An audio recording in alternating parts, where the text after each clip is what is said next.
মানুষ আজ কাকে বিশ্বাস করবে বলতে পারেন? চিকিৎসা করাতে এসেও কি চিকিৎসকের লালসার শিকার হতে হবে? হ্যাঁ, এমনই একটি ঘটনার কথা সামনে এসেছে। নিজের দাঁতের চিকিৎসা করাতে এসে চিকিৎসকের লালসার শিকার হতে হলো এক নাবালিকাকে। ঘটনাটি ঘটেছে নাকাশিপাড়ার বেথুয়া ডহরির জেলা পরিষদ মার্কেটে।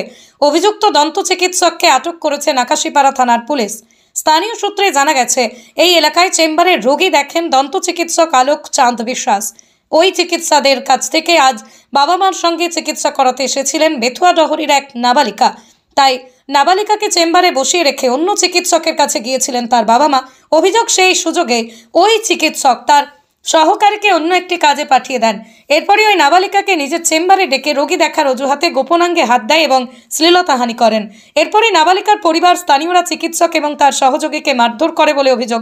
পরে খবর পেয়ে নাকাশিপাড়া থানার পুলিশ এসে অভিযুক্ত চিকিৎসককে জিজ্ঞাসাবাদের জন্য নাকাশিপাড়া থানায় নিয়ে যায়। এই ঘটনাকে কেন্দ্র করে এলাকায় তীব্র চাঞ্চল্য তৈরি হয়েছে। ওর বাবা এখানে দেখে আমার কাছে গিয়েছে, আমিও ডাক্তার দেখাবো, মেয়েও ডাক্তার দেখাবে। এবার আমার পায়ের ছবিটা হবে, তো ওর বাবাকে একটু ডেকে দিলাম, তুমি তো না আসো, ওকে একটু বসিয়ে রেখে আসো, বলে তো একজন আছে, বসিয়ে রেখে এসো। তা আমার ছবিটা দিয়ে হয়ে গেল। এবার মেয়ের কাছে আসলাম, মেয়েকে নিয়ে যেতে, মেয়ে বেশ দেখি টেকি বেরিয়ে যাচ্ছি। তারপরে এবার তুমি কিছু করো না, দাঁড়াও, রেখে গেছি চিকিৎসা করার জন্য দাঁতের। এবার চিকিৎসা করতে আমি ওনাকে বসিয়ে রেখে বললাম যে আপনি চিকিৎসা করুন, আমি একটু আমার ওয়াইফ ওখানে আছে, আমি ওখানে রিপোর্টে এক্সরে রিপোর্টটা করে আসি। আমি চলে গেছি রিপোর্ট করতে করতে। এবার তারপরে আমি আবার দ্বিতীয়বার আসলাম, তখন বলে হয়ে গেছে, যে আবার দুটো দাঁতের জন্য ফের করতে গেছে। বললে দুটো দাঁতের পোকা হয়েছে, ওটা আমি রিপেয়ারিং করে দিচ্ছি। আর ঠিক আছে দেন, আমি একটুখানি আসছি। দিয়ে আমি রিপোর্ট করে আসার পরে বেরিয়ে যখন মেয়েকে নিয়ে বেরিয়ে যাচ্ছি, মেয়ে আমাকে এইখানে বেরিয়েছে, মেয়ে আমাকে বলছে বাবা তুমি আর এখানে আমার নিয়ে আসবা না। আমি কি হয়েছে ঘটনাটা বল।